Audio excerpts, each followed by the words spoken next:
Today we are continuing the conversation about barriers to care for minorities. Today we will talk to caregivers, mainly focusing on the diagnosis of schizophrenia spectrum. Nakia and Jairus, what has your experience been finding help for your family members as African Americans? I don't know which one of y'all wants to start. Yeah. I'm the son, and so I will say, as a primary caregiver, it's been hit or miss. Definitely, you reach out to the state or the county to get resources, and you kind of hit a lot of brick walls. You get a lot of information, but going out, you don't really know what channels or who to trust or things like that. So it's really trying to find and navigate someone that has your same experience. So I would say it's been pretty difficult for me over the last couple of years, but I think we've gotten a lot better from experience and having gone down some wrong paths, but it's gotten a lot better now. Yeah, that is one thing that is such a shame. It seems like so much of the care, I have schizophrenia, and I know for me, it took a good 10 years before I found the right medication. And I think, it's a shame that it has to be a trial basis, a hit or miss. And, hopefully, I'm very hopeful that in the future, there will be more research to help. Jairus, what do you think about SARDA's reclassification of schizophrenia? I don't know if you're familiar with that. We're trying to have it as a neurological brain disorder. Wow, I wasn't aware of that, because even as a child of someone that has schizophrenia, there's still this little bit of a stigma when you hear the word. Other people don't get it if you don't have a lot of experience. And so I think that'd be absolutely awesome just to have more awareness, especially in the African American community, is to have more experience and exposure to the terms, the terminology, the feel and the comfort of dealing and handling people that actually have mental illness, and really having more of an understanding of it. So podcasts and things like this is really going to make things a lot better. Well, thank you so much. And actually, I wanted to share something with both of y'all that I don't really talk about much, but I thought it was relevant. Back in 2002, I found myself homeless in Houston, and none of the big shelters would take me in because I was on medication. And I was actually able to find this wonderful organization, I won't say the name because it's confidential, located in the 5th Ward of Houston. And they were able to take me in. And the 5th Ward, I believe that's a traditional African-American neighborhood. Yes. So that's always stayed with me, just that, appreciation for finding a place. They let me stay there for a month, and until I could find a place to go. And yeah, really meant a lot to me. For me, if I can share, my brother is suffering from a form of mental illness, and we have not had him diagnosed with schizophrenia, but with it being something that is in our family, there is a suspicion that it may be. My sister also has a form of a schizo-associated disorder, and my brother, like you, found himself homeless, and he is currently now living with a family member, but he was homeless, and it was difficult for him to, find that placement, because in his eyes, it's him against the world, right? And he wasn't meshing well when he, needed to stay with me or stay with someone else, and he really felt he connected more with people who were living on the street as well. And so it was very difficult to navigate through that process. And he's also a veteran, and so they did get him, a room in one of the SROs, the single room occupancy. And then he was always getting into fights and being combative. So they could not keep him there. And so now, we're trying to navigate and find ways to help him as well, because mental illness, I hate to say it, in minority and in the African American community, sometimes they just kind of feel that you're a troublemaker and not realizing that there's a brain disorder, that there's something that we need to investigate further. Right. Yeah, yeah, I agree with you. And I think that, what's kind of sad is how inconsistent treatment is throughout the United States. I was talking to somebody, and had been homeless, but she was telling me she was homeless for 3 months, and then they were able to find her independent living. And I was like, wow. Because I know when I was hospitalized and I came out, I had to go to an assisted living facility. And I mean, the cost, I don't know, I don't want to pry into your financial area, but I know the cost of assisted living or independent living can be really outrageous. And when you have, like, I'm on disability, and when you have disability checks coming in, it doesn't pay enough for you to live independently. Right. Well, I go like ahead, to think that, Jairus can definitely speak on that, because he and his sister, being so young, they have had to absorb their mother's extra care expenses. And before my aunt, who was her older sister, passed away, she was caring for their mother, and who was diagnosed, was it in her 20s or 30s, Jairus, when they never was diagnosed? Yeah, in her 20s. Mm-hmm. But what my aunt Rebecca did was she prepared Jairus and his sister to, take over for their mother. And he can really speak to that extra cost. And for me, on the outside looking in, I really have to give he and his sister, a lot of praise for what they are handling. So Jairus? Yeah, I think the bigger piece of it is not just the financial impact of it. It's the loss of, quality time for yourself, being a caregiver. It's difficult to, when you're going through, like, as I talked in the beginning, having that time when, there is some type of imbalance or something's going on, she needs to be hospitalized, and you happen to be at work, or you're traveling and you're in California, you have to fly back at the drop of a dime, and those things add up. So I've experienced a lot of setbacks for myself, that making myself available, not being able to maybe work overtime or being able to take other job opportunities. It's really been difficult at sometimes to do that. But luckily I have a sister, so we've been able to kind of, share the brunt of a lot of that, a lot of the time and the resources, to where we can kind of take turns. So it's very difficult, I would say, just not from the financial piece of it. It's really, there's a loss. You have to make time for yourself. We've tried to manage that pretty well over the last maybe 15 years now. And I think I heard in the news or something that they're trying to pass something for caregivers to provide financial support. I know one thing that SARTA is also doing. Recently, we partnered with Families for Care, and they became part of the SARTA organization. And one thing we do is we give an emergency grant for $500 for caregivers.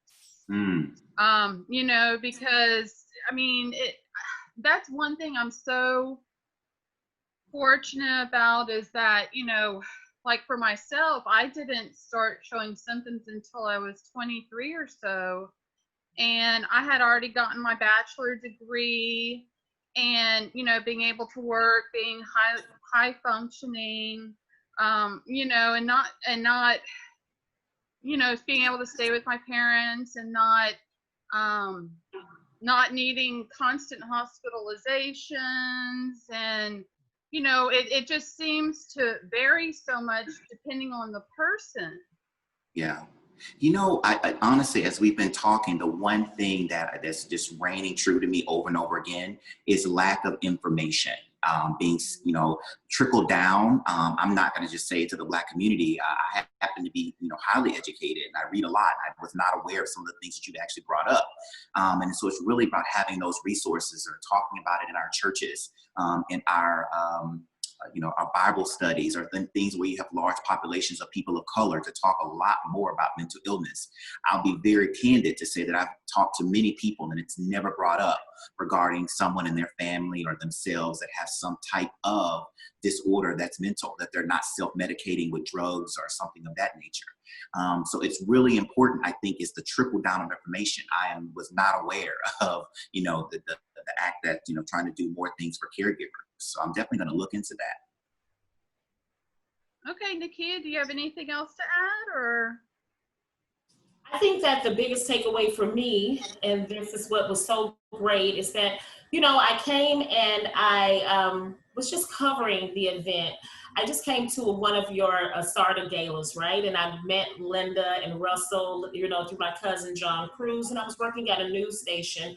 And the first thing when I was there, I was just coming to see what it was about and support and write up a news story. Little did I know that I was going to meet my extended family, whom I had all these aha moments. All of these aha moments because through SARTA, I was able to get that, be educated. And the first thing I said was, I thought about my Aunt Deborah. And then I thought about her children, Jairus and Gershina. And my Aunt Deborah was my grandmother's last child, 10th of 10. And my grandmother or my great grandmother had her when she was, like in those menopausal ages and whatnot. And I remember that they called her a change of life baby. And so all of the things that like I remember, the things that Jairus doesn't remember because I'm his older cousin. And so I spent a great deal of time with his mother. And she was, to me, the best babysitter around because she was eccentric and she was fun. And she did things that were quite childlike, right? She was an adult. She did things quite childlike. And that was fun for me as, the 5-year-old, the 6-year-old that she's taking around, right, with her. And so she was suffering sometimes, breakdowns then. And I remember it would be excused, oh, that's just Deborah. That's just how she's acts. She's a change of life baby. And that's something that, that's a term that's used a lot in the Black community. And so as it became, and she, as time went on and she was actually diagnosed with, having schizophrenia, all of the things began to come into play. Why was she falling into this type of behavior and all of these things? And I think that as a family, especially with my Aunt Rebecca Johnson leading her healthcare, she was able to help Jairus and his sister, understand that what was going on with their mother, and really helped pass the baton because, my aunt suffered an, untimely death, an unexpected sudden death. And she had already prepared the children to take over the care for Aunt Deborah. Right. So I think that caregivers, there's not enough support for the caregivers. Mm-hmm. And there needs to be more understanding for people suffering with schizophrenia. And this is a brain disorder. Yeah. In the same way, we look at everything else and we fight for people, and we wear the ribbons for people who have cancer. And it's Sickle Cell Awareness Month, and it's this and it's that. This is a disorder that needs just as much attention. And so we remove the stigma, is what I would like to say, and remove the shame and not sweep our people into the, back corners and excuse the behavior at the family reunions or wear it off, just nod it off or wave it off. It's like, this is somebody who needs you. And we're doing everything that we can to, come together as a family to understand that. So right. Every time I speak and I MC the galas, I always get up there and I say, I stand here for Deborah Elaine Thompson. And so that's what I do today. And my cousin didn't even know that I was doing that, but she was, and I love her to death. And she's quite a character, and she's just one of the most amazing women that you would ever want to meet. And right. She's a caregiver. Just think about that. She is a caregiver to all. She was the best babysitter. She's raised so many of us. She's the person that really should be saluted. Yeah. Right. Yeah, I agree with my cousin on the stigma. Growing up as a child of someone with schizophrenia that wasn't said or talked about in the family, I did not meet anyone that actually had schizophrenia until I was 31 years old. Wow. A friend of mine, a good friend of mine, God put in my life that he told me that his brother was schizophrenic. So I grew up many years thinking that I was the only one. no one ever said a word about schizophrenia or mental, any type of mental illness. It was really, if you acted a little off, then you have a drug habit. So I knew a lot of people that I thought were drug addicts that really had mental illness. And that's very unfair that, that's happened a lot in our community. And here I am, it took me into my third decade to find someone that actually shared my same story. So I think more stories like this is not going to have a 5-year-old, 7-year-old, or 8-year-old. When I kind of had this awakening with my mom, that you're not the only one. You're really not the only one. That's the message that needs to go out. You're not the only one. There are other families of color that are experiencing the same thing, and we're all here to help each other. Caregivers are not, family members are not, colored, Black, whatever you want to, how you identify yourself, gay, straight. We are all here to help each other, and mental illness is just the same thing as anything else. We're all dealing with it, and it can be medicated and things of that nature. So thank you so much for making me be a part of this. It's really awakened me to say that I'm not the only one.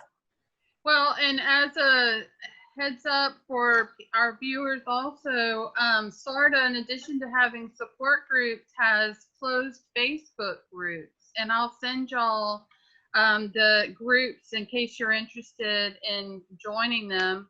The name is SARTA Support is for anyone. And then SARTA SA Support Diagnosed is for people who are diagnosed. And there's a couple of other groups I'll mention to y'all too, where it's mainly caregivers. And it's amazing, and it's great the support caregivers are able to get through these groups, and share their own experiences. So Amazing. Thank you again for coming today and for sharing your experiences. Thank you for allowing us, and thank you for sharing your story, Sandy. Yes, I mean, think about that. Thank you so much.